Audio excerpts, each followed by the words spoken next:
Buen día, Lick. Nosotros somos el equipo número 1. El día de hoy les vamos a hablar sobre la NIF 16, que es de arrendamientos, específicamente del arrendatario. En este caso les vamos a presentar tanto la teoría como un ejemplo de un caso práctico. El equipo está conformado por las siguientes personas: Claudia Ramírez, Fernando López, Luis Rojas, Leslie Concoguá, Byron Ramón, Marvin Flores, Damaris Sontay, Selvin Batz, Jesús Polanco y mi persona, Blanca Yat. NIF 16, arrendamientos. El objetivo de esta norma es establecer los principios para el reconocimiento, medición, presentación e información a revelar de los arrendamientos. El objetivo es asegurar que los arrendatarios y arrendadores proporcionen información relevante, de forma que éste presente fielmente esas transacciones. Esta información proporciona una base a los usuarios de los estados financieros para evaluar el efecto que los arrendamientos tienen sobre la situación financiera, el rendimiento financiero y los flujos de efectivo de una entidad. Cuando aplique esta norma, una entidad considerará los términos y condiciones de los contratos y todos los hechos y circunstancias relevantes. Una entidad aplicará esta norma de forma congruente a los contratos con características similares y circunstancias parecidas. El alcance.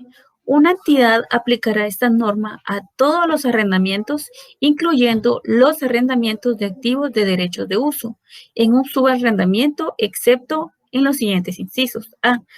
Acuerdos de arrendamientos para la exploración o uso de minerales, petróleo, gas natural y recursos no renovables similares. Inciso B.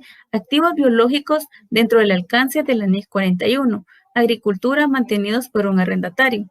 Inciso C. Acuerdos de concesión de servicios dentro del alcance de la CINIF 12. Acuerdos de concesión de servicios. Inciso D.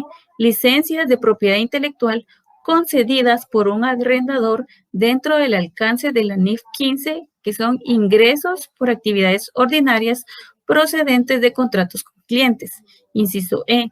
Derechos mantenidos por un arrendatario bajo acuerdos de licencia que estén dentro de la NIF 38, activos intangibles, para elementos como películas de cine, videos, juegos, manuscritos, patentes y derechos de autor.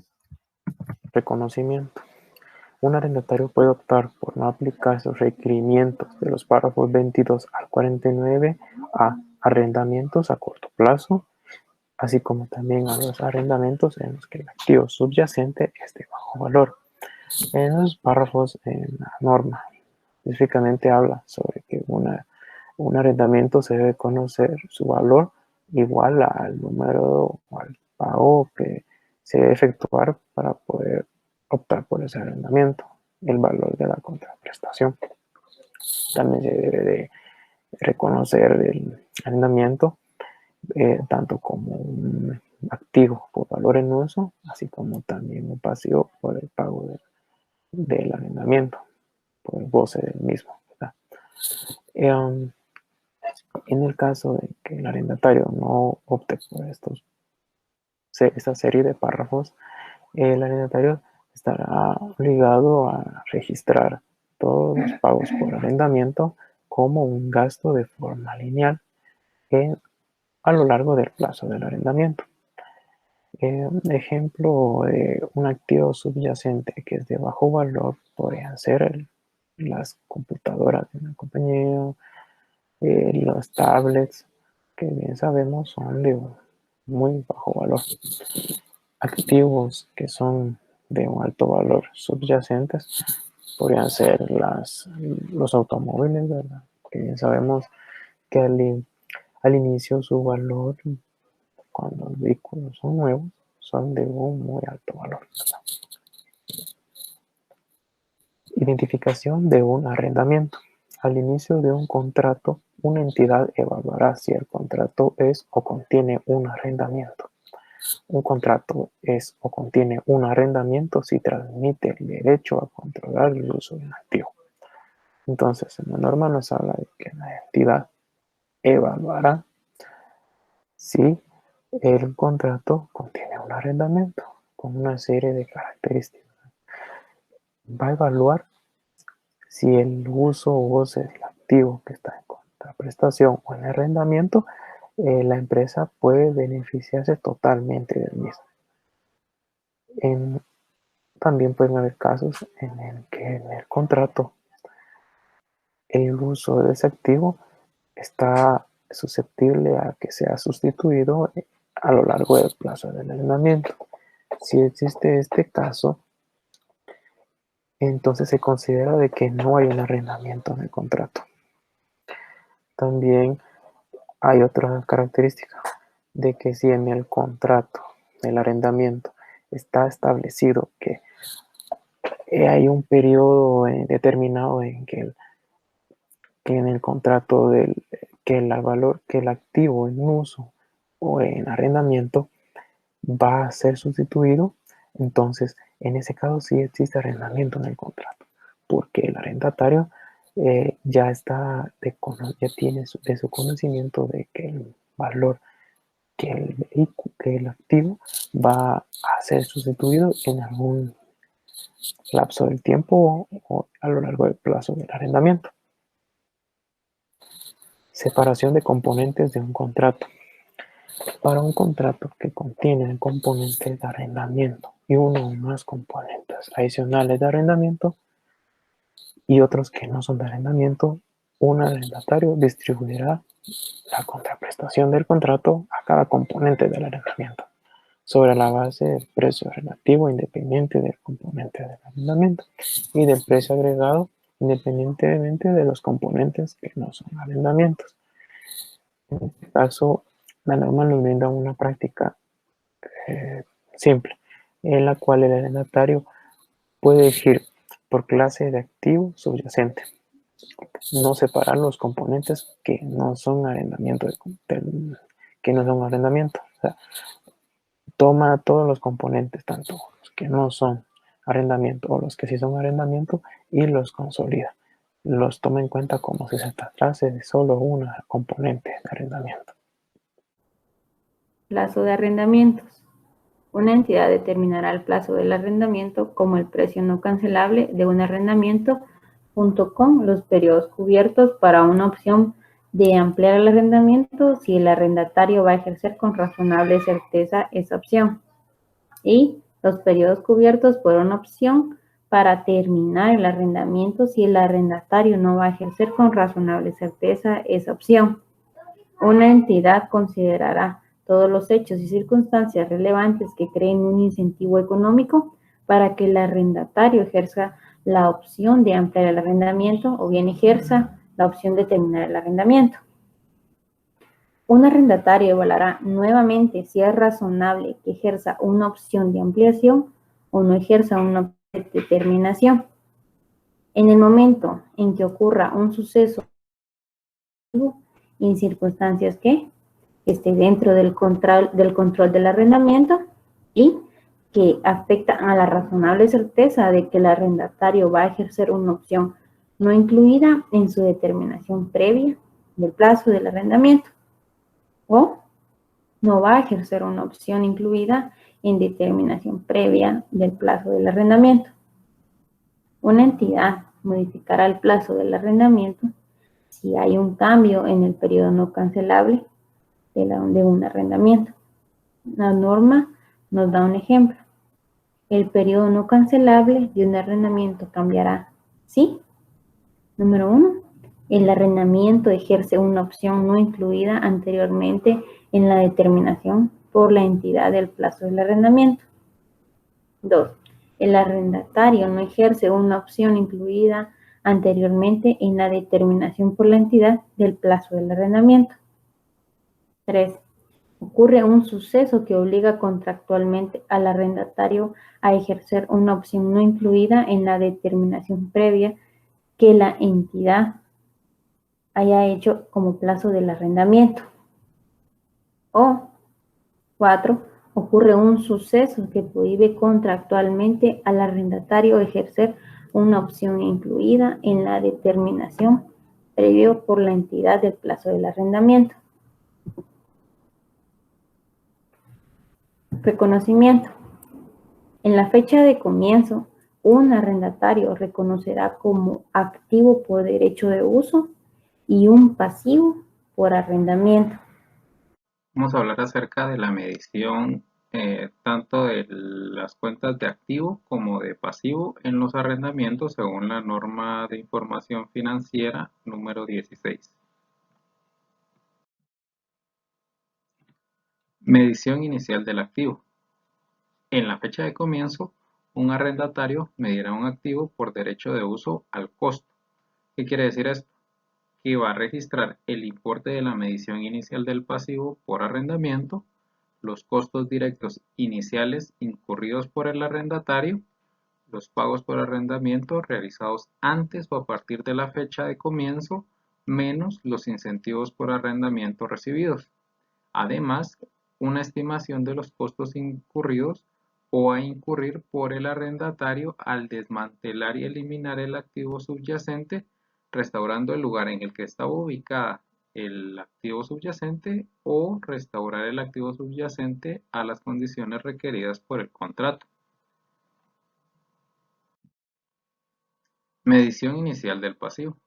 En la fecha de comienzo, un arrendatario medirá el pasivo por arrendamiento al valor presente de los pagos por arrendamiento que no se hayan pagado en esa fecha. Los pagos por arrendamiento se descontarán usando la tasa de interés implícita.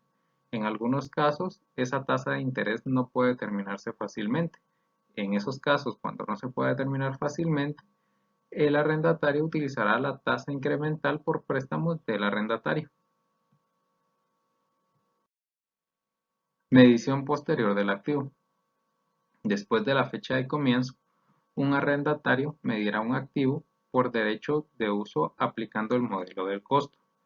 El modelo del costo indica que para aplicar un modelo del costo, un arrendatario medirá un activo por derecho de uso al coste menos la depreciación acumulada y las pérdidas acumuladas por deterioro del valor, y ajustando cualquier nueva medición del pasivo por arrendamiento especificada en el párrafo 36, inciso C, de la norma. El párrafo 36 de la norma, en el inciso C, indica que esto se realizará midiendo nuevamente el importe en libros para reflejar las nuevas mediciones o modificaciones del arrendamiento especificadas en los párrafos 39 al 46 de la norma y también para reflejar los pagos por arrendamiento fijos en esencia que hayan sido revisados. Los párrafos 39 al 46 de la norma nos dan las pautas de lo que se debe realizar en caso de que existan modificaciones en el contrato, en los términos del contrato.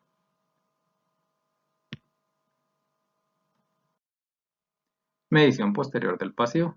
Después de la fecha de comienzo, un arrendatario medirá un pasivo por arrendamiento, incrementando el importe en libros para reflejar el interés sobre el pasivo por arrendamiento, reduciendo el importe en libros para reflejar los pagos por arrendamiento realizado y midiendo nuevamente el importe en libros para reflejar las nuevas mediciones o modificaciones del arrendamiento, como lo veíamos en el caso anterior, especificadas en los párrafos 39 al 46. En esos párrafos, como les comentaba, nos indica cuando se hace una nueva evaluación del pasivo por arrendamiento y las modificaciones del arrendamiento.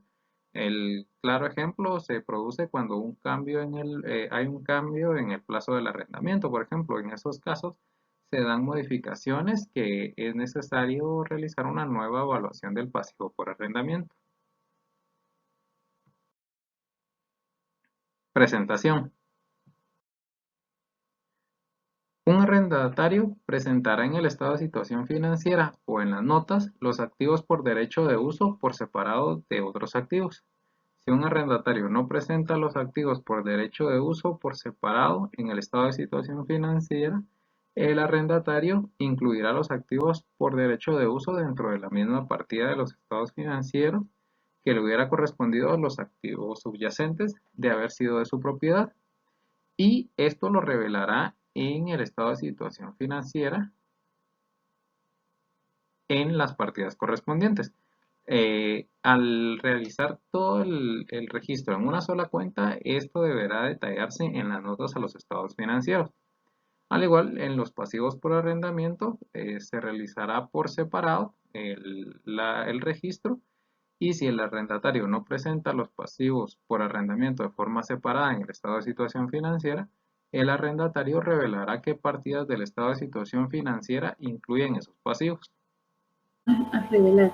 El objetivo de esta información es revelar para los arrendatarios la información en las notas en una base a los usuarios los estados financieros para evaluar el efecto que tienen los arrendamientos sobre la situación financiera, el rendimiento financiero y los flujos de efectivo del arrendatario. Transacciones de venta con arrendamiento. Si una entidad por parte del arrendatario vendedor transfiere un activo a otra entidad, el arrendatario comprador y la primera toma en arrendamiento ese activo de la segunda, el arrendatario y el arrendador se contabilizará el contrato por medio de una transferencia. Evaluación de si la transferencia del activo es una venta. Una entidad aplicará los requerimientos para la determinación cuando se satisface una obligación para establecer si la transferencia de un activo se contabiliza como una venta de un activo. Por parte del arrendatario vendedor, medirá el activo por derecho de uso que surge la venta con arrendamiento posterior en la proporción del importe en libros anterior del activo que se relaciona con los derechos del uso conservados por el arrendatario. Por consiguiente, el arrendatario vendedor reconocerá solo el importe de cualquier ganancia o pérdida relacionada con los derechos transferidos al arrendador. Continuando con la presentación, veremos el caso práctico. En este caso, la compañía El Carro Veloz S.A., que es la arrendadora, y la compañía El Correlón S.A., que es la arrendataria, firman un contrato de arrendamiento con fecha 1 de enero del 2021. Dicho contrato estipula que la compañía arrendadora rentará un auto al arrendatario a partir del 1 de enero del presente año y el contrato tiene los siguientes términos. Número 1, la duración del arrendamiento es de 5 años. El contrato no es cancelable y exige pagos de renta anuales iguales por la suma de 20.918,68 al final de cada año, que incluye 1.500 de gastos de seguro.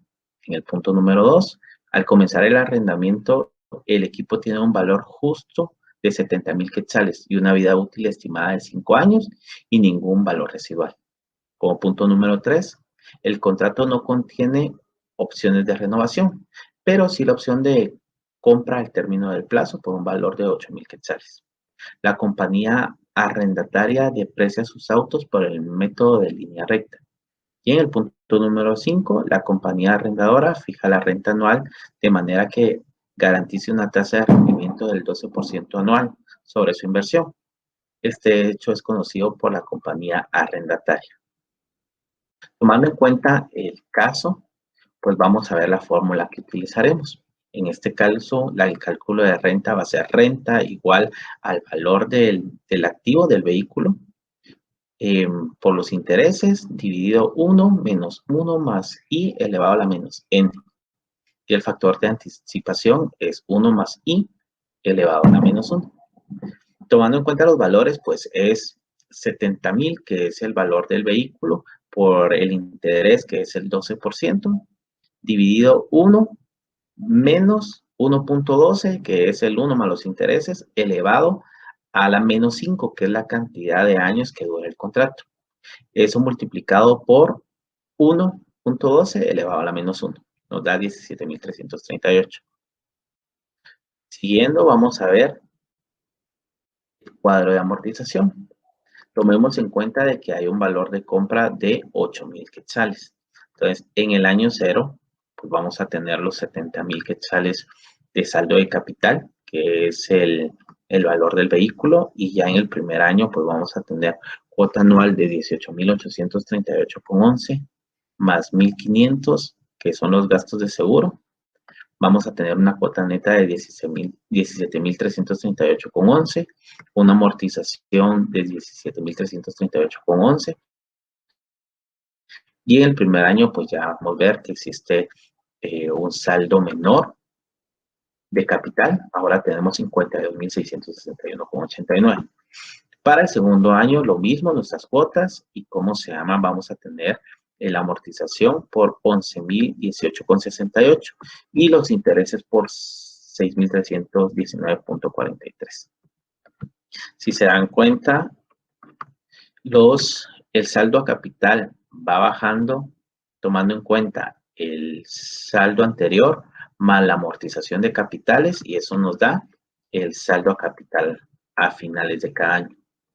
Para el tercer año lo mismo, ¿verdad? Hay una amortización de capital de 17.340, intereses por 4.997,18 y el saldo a capital pues va bajando. Para el cuarto año tenemos que ya son 13.821,84, los 1.500 de gastos de seguros que tenemos que pagar y por los intereses de 3.516,27. Bueno, aquí tenemos ya el saldo capital de 480,45 y cómo se llama, pues si se dan cuenta aquí en amortización al capital tenemos la cantidad del capital que nos hace falta, unos intereses de 1.857,65 para el saldo que tenemos al quinto año, pues es 0. Es elaborada nuestra tabla de distribución de amortización de conformidad con los años en los cuales va a ser ejecutado el arrendamiento, de conformidad con MIP 16, el arrendatario en su reconocimiento en la fecha de comienzo. Un arrendatario reconocerá un activo por derecho de uso. Tenemos el reconocimiento. El activo de bienes en arrendamiento por un valor hipotético de 70.000 y reconocerá un pasivo por arrendamiento. Y tenemos el registro de la obligación en arrendamiento por un valor de 70.000. Con esto estamos reconociendo el activo y la obligación en cuanto al arrendamiento.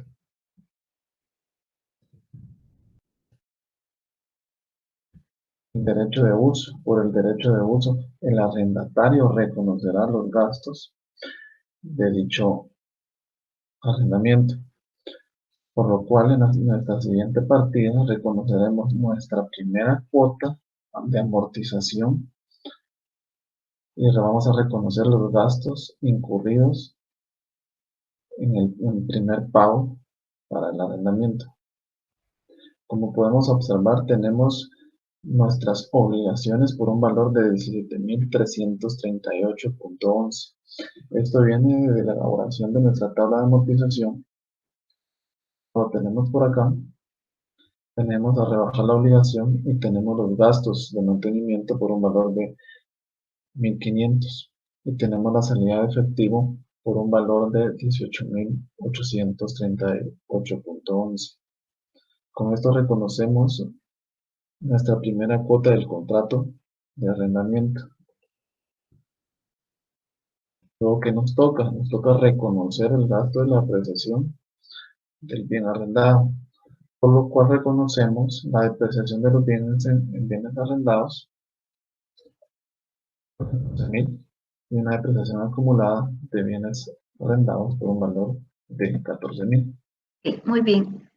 Nuestra partida número 4 se relaciona con el registro de la provisión de los intereses, el primer registro de la provisión de intereses del año 1. Nuestra partida quedaría intereses gasto a intereses por pagar porque vamos a registrar la provisión del mismo, ¿verdad? El monto es de 6.319,43 centavos. Si nos damos cuenta y vamos a revisar la tabla de amortizaciones que realizamos, nos vamos a dar cuenta que, en efecto, el primer pago de intereses es por 6.319,43, que está acá, se lo voy a remarcar en negrita. Listo. Entonces, este monto lo trasladamos a nuestra provisión y el ajuste quedaría de esta manera. Muy bien. Nuestro ajuste número 5 sería sobre el registro de la segunda cuota al contrato del arrendamiento. acá como en el ajuste, si nos damos cuenta, en el ajuste número 2, utilizamos siempre la cuenta de obligaciones en arrendamiento y los gastos y mantenimientos. Aquí lo que va a diferenciar únicamente va a ser en el monto de las obligaciones en arrendamiento, porque si nos damos cuenta, en el monto de gastos y mantenimientos siempre se va a mantener los 1.500 porque es un monto fijo, una cuota fija. Entonces usamos la misma cuenta de obligaciones en arrendamiento, pero esta vez por los 11.018.68, los gastos y mantenimientos por 1.500 que se va a mantener el monto. Y aquí a diferencia de la otra partida, del otro ajuste, aquí vamos a rebajar la provisión que registramos en la partida anterior. Si nos damos cuenta, acá hicimos la provisión y en la siguiente rebajamos esa provisión. Entonces aquí ya se va a realizar el pago de intereses. Entonces rebajamos la provisión y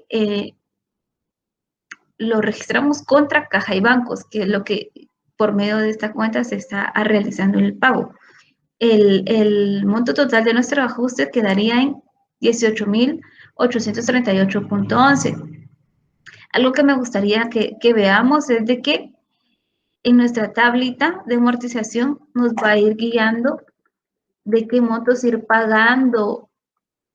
Entonces, si nos damos cuenta, acá tenemos la cuota de 11.018.68, que esa misma cuota es la que estamos colocando, rebajando a la cuenta de obligaciones en arrendamiento. Entonces, la tablita nos ayuda bastante para poder ir registrando nuestros ajustes.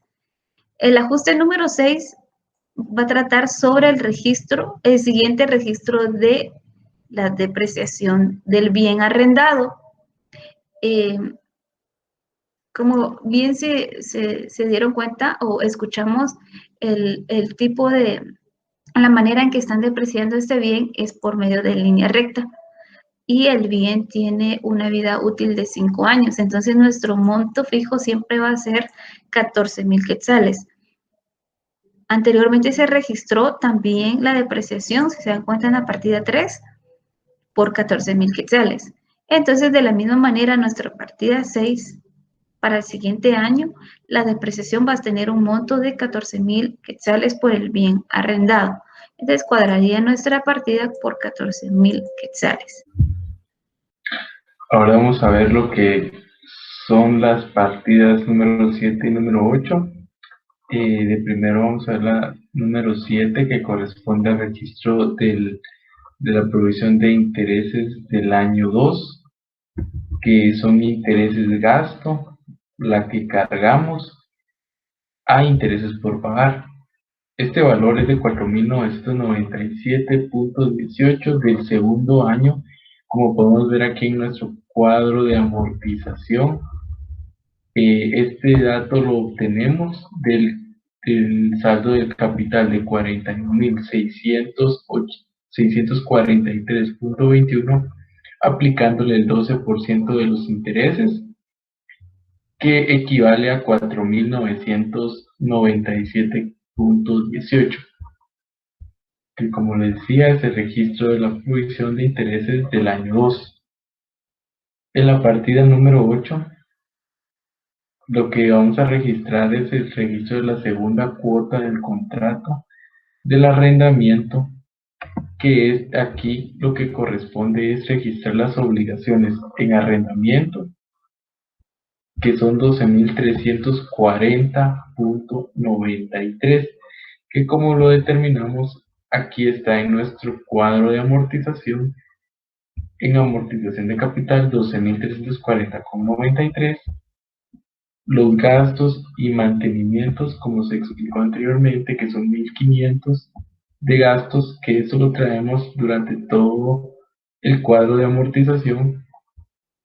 Y los intereses por pagar. Como podemos observar, en la partida anterior se cargó intereses gasto y se abonó a intereses por pagar. Y en la siguiente partida, que es la número 8, aquí ya pagamos esos intereses que teníamos pendientes de pago. O sea que aquí liquidamos esta cuenta de intereses por pagar. y sale de caja y bancos por el total de 18.838.11. Como decía, en la descripción lo dejamos como el registro de la cuota número 2 del contrato de arrendamiento financiero. Bueno, vamos a concluir la parte práctica del desarrollo de la NIF 16. Básicamente lo que faltaría por ver es qué sucede con el cierre del negocio, digamos prácticamente, y en términos técnicos es que el arrendatario tiene la opción de ejecutar, tiene la facultad de ejecutar una opción a compra. Es decir, que en el principio del contrato pudo haber quedado negociado que cuando se terminara el arrendamiento, el arrendatario podía adquirir el bien que mantuvo en arrendamiento durante todo el contrato en propiedad a través ya de una transacción de compra por un valor que tuvo que haber quedado definido o bien haber indicado que no iba a optar por comprar el bien al término del contrato. Entonces hay dos escenarios, si decide sí comprar el bien y si decide no comprar el bien. Entonces básicamente lo que hace falta es hacer esa partida final en función de la decisión que haya tomado el arrendatario. Entonces vamos a ir a ver cómo sería el desarrollo de las partidas de las partidas de cierre. Digo las partidas porque son dos escenarios, pero en realidad básicamente es una sola partida porque puede ser solo uno de los dos escenarios. Entonces es una última partida. Como traíamos el correlativo a la partida número 8, vamos a llamarle a esta partida número 9. Y le vamos a poner fecha del 31 de diciembre del año 6, X6. Porque se recordarán ustedes que el planteamiento decía que el arrendamiento comenzó el 1 de enero del año X2 y era un plazo de 5 años. Entonces, digamos, el año 2002 fue el primer año de arrendamiento, sería 2, 3, 4, 5, 6. Al término del año 2006 se acabó el contrato que era por 5 años y por eso vamos a dejarla con el 31 de diciembre de ese quinto año. Entonces, vamos a denominar a esta partida, la vamos a numerar con el número 9 y vamos a ver que el primer escenario que es cuando el arrendatario no ejecuta su derecho de opción a compra. ¿Qué sucede? Bueno, básicamente lo que pasó aquí a lo largo del arrendamiento es que recordarán ustedes que hubo una partida inicial, la número 1, en donde se registró el bien en arrendamiento. Si buscáramos en los estados financieros las operaciones que se originaron de esta transacción, encontraríamos que pues el estado de resultados ya tuvo sus efectos año con año y el estado financiero que es acumulativo, que es el balance, es donde encontraríamos cuentas con saldo derivado de esta operación, que básicamente sería el registro del derecho que hicimos inicialmente en la partida número 1. Ustedes lo recordarán, como pueden ver acá. ¿Y qué hacemos en esta partida número 9? Simplemente, pues como decimos en la jerga contable, darle vuelta. Es hacer una reversión a través de una partida contable, porque pues el contrato se terminó. Ese derecho yo ya no lo tengo, el contrato ya se extinguió. Entonces realmente ese derecho que yo tenía registrado, porque es un activo, no era un activo de que se contabilizaba dentro de mi propiedad, planta de equipo, sino más bien era un derecho que yo tenía. Y recordarán ustedes la definición de activo, entonces en función de eso yo puedo decir que es un activo sobre que tenía yo derecho a tener registrado como tal, pero terminado el contrato, lo que hay que hacer es sacarlo del balance. Entonces, simple y sencillamente la partida número 9 es ir a dar de baja ese activo. Y la otra partida que tendría efecto por las mismas razones es la depreciación acumulada, que se acumuló, ustedes recordarán, en la partida número 3 y partida número 6 que vimos. Las partidas eran repetitivas a lo largo del ejercicio. Los únicos valores que cambiaban era el valor de los intereses y digamos la amortización a capital, porque era una tabla de amortización, pero la mecánica era la misma. Entonces desarrollamos el año 1, año 2 en la partida 3 y 6, de ahí a los años 3, 4 y 5, pero vamos a llamar partida X, Y y Z.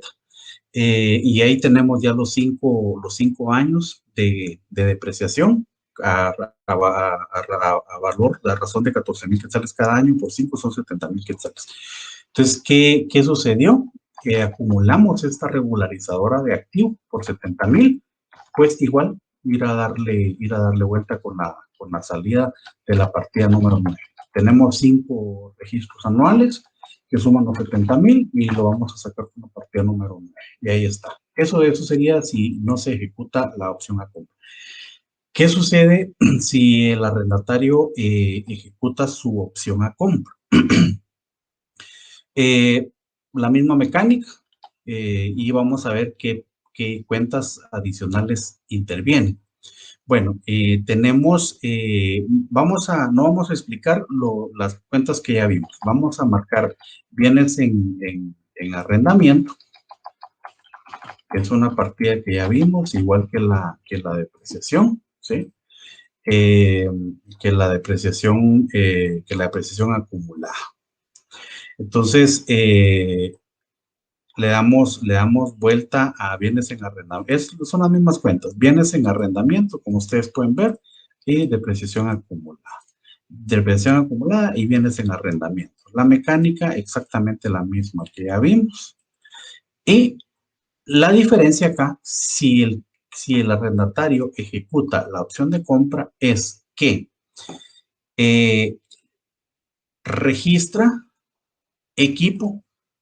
Ustedes recordarán que el planteamiento decía que la opción a compra era por un valor de 8,000 quetzales. Entonces, ¿qué sucede?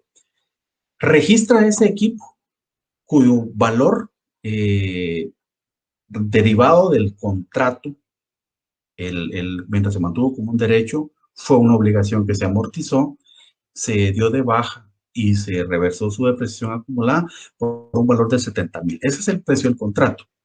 Pero como ejecutó una opción de compra que le adicionaba un valor por 8,000, entonces le da ingreso a un equipo que es el valor del contrato más la opción de compra de 8,000.